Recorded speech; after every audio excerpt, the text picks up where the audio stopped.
క్రీస్తు యేసునొద్ద రెండు ఉన్నాయి. విశ్రాంతి ఉంది, ఆత్మరక్షణ ఖాయమన్న నిశ్చయిత ఉంది. ఫైనల్గా ఒక్కటే చెప్తున్నాను, నువ్వు ఎవరికి మొక్కుతున్నావో, ఎవరిని ఆరాధిస్తున్నావో, ఈ ఒక్క మొక్క విను. రేపటి రోజున తీర్పులోనికి నువ్వు వెళ్ళినప్పుడు నువ్వు మొక్కే దైవం, దేవత కానీ, దేవుడు కానీ, స్వామి కానీ, తల్లి కానీ, బాబా కానీ, ఎవరైనా కానీ, అయ్య కానీ, అమ్మ కానీ, ఏ భగవానైనా కానీ, రేపు తీర్పులోనికి నువ్వు వచ్చిన నాడు, ఇదిగో ఈమె చేసిన పాపాల కోసం నేను వెలజల్లించాను, ఇదిగో ఈయన చేసిన పాపాలకు వాళ్ళు పొందాల్సిన శిక్ష నేను పొందాను, న్యాయం ప్రకారం వాళ్ళ దోష శిక్ష నేను భరించాను అని చెప్పే దేవత కానీ, దేవుడు కానీ, తల్లి కానీ, అయ్య కానీ, అమ్మ కానీ, బాబా కానీ, భగవాన్ కానీ, మాతాజీలు కానీ, పితాజీలు కానీ ఎవరన్నా ఉంటే పోయి మొక్కుకోపో. నేనే చెబుతున్నా, నీకు ఏ సక్కరలేదు, పోయి మొక్కుకోపో.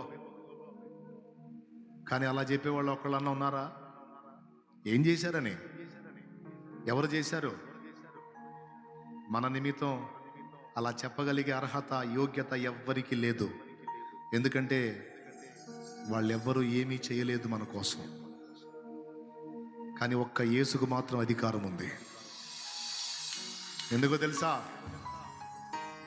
పాపికి తీర్పు తీర్చాడు.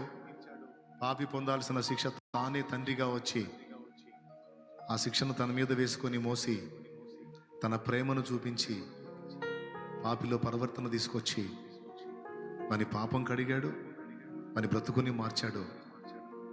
రేపు జడ్జిమెంట్లో నీ పాపాల సంగతి ఏందని నిన్ను అడిగితే నీ పక్కన ఎవరుంటారో తెలుసా? రేపు తీర్పులో యేసయ్య ఉంటాడు. ఏమంటాడు తెలుసా? ఈ బిడ్డ చేతులతో చేసిన దోషానికి ఇదిగో నా చేతుల్లో శీలలో, ఈ కుమారుడు కాళ్లతో నడిచిన చెడు నడతకి ఇదిగో నా పాదాల్లో శీలలో, ఈ బిడ్డ తలలో ఆలోచించిన తప్పుడు ఆలోచనలకు ఇదిగో నా తలముళ్ళ చేత గుచ్చబడింది, నా కుమారుడు కుమార్తె చేసిన దోషాలకు ప్రతిగా ఇదిగో నా ప్రాణమును, నా రక్తమును ధారబోశాను. నేను చెల్లించిన వేళ నా బిడ్డల కోసమే చెల్లించాను. కాబట్టి నా బిడ్డలు పొందాల్సింది నేను పొందాను గనక నా బిడ్డల్ని విడిచిపెట్టు అంటే న్యాయం సమ్మతిస్తుంది, ధర్మం నోరు మూస్తుంది. ఈ డైలాగ్ చెప్పగలిగే దేవత కానీ, దేవుడు కానీ, తల్లి కానీ, స్వామి కానీ ఎవరన్నా ఉన్నారా? ఉంటే పోయి మొక్కుకోపో. మళ్ళీ మళ్ళీ చెబుతున్నా, 100 సార్లు చెబుతున్నా పో. నేను గతంలో చేశాను, చూశాను, వెతికాను, ఒక్కరు కూడా కనపడలేదు కనుకనే అక్కరకు రాని చుట్టము మ్రొక్కిన వరమి అని వేల్పు మోహరమున బారనశ్వము గ్రక్కున విడవంగ వలయు గదరా సుమతి అన్నట్టుగా వాటిని విసర్జించి యేసు ప్రభు ఒక్కడే నమ్ముకున్నా, నా ఒక్కడు నాకు చాలు అనుకున్నాను.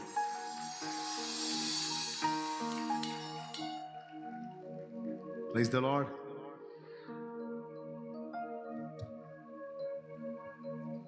భారతీయ సాహిత్యం కూడా అదే చెప్పింది. పూర్వకాలంలో ఉన్నటువంటి ఋషులు చెప్పిన విషయం అదే. పతిత మానవుడి పాప పరిహారార్థమై పరమాత్మ భూమి మీదికి వచ్చి మనుషులందరి దోషములు తన మీద వేసుకొని యజ్ఞ పశువు యజించబడ్డట్టు మనందరి నిమిత్తం ఆయన యజించబడతాడు. ఆయనే రక్షకుడు, ఆయనే అగ్ని, ఆయనే ప్రజాపతి, ఆయనే సృష్టికర్త. ఆయనను ఆశ్రయించిన వానికే పాపక్షమాపణ, నిత్య రక్షణ అనే విధంగా అర్థమయ్యేటట్టు రాశారు వేద సాహిత్యంలో, బ్రాహ్మణాల్లో. కాబట్టి నేనేం మతం మారలా, ఇంకొకటి మారలా. నా ప్రాచీన సాహిత్యం నాకేం చెప్పిందో అదే పరిశుద్ధ బైబిల్ గ్రంథం చెప్పింది.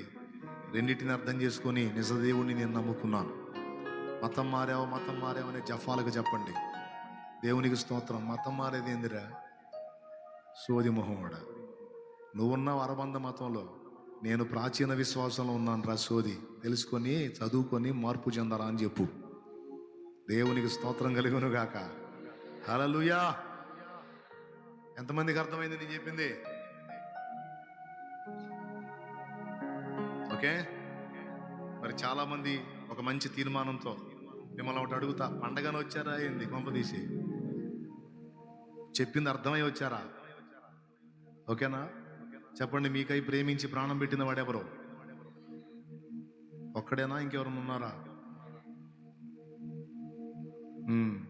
ఆయనే నిజమైన దేవుడా? చనిపోయి ఎంత ఉన్నాడా? మళ్ళీ లేచాడా? ఎన్నో రోజు త్వరలో రాబోతుంది. ఎవరో సిద్ధపడుతున్నావా? మరి కులస్తులు మతస్థులు బెదిరిస్తే సర్దుకుంటావా? పరిస్థితులు ఎదురొస్తే సర్దుకుంటావా లేకపోతే ఎదురు తిరుగుతావా? చెప్పు. ఎదురు తిరిగి నిలబడు. కొట్టినా తిట్టినా చంపినా ఏసే నా దేవుడు, ఏసే నా రక్షకుడు, ఏసే నా ప్రభు. ఈ ఊపిరి ఆయనతో పోవాల్సిందే. ఆమేన్, ఆమేన్. వెళ్ళండి, కృప మీకు తోడై ఉండునుగా.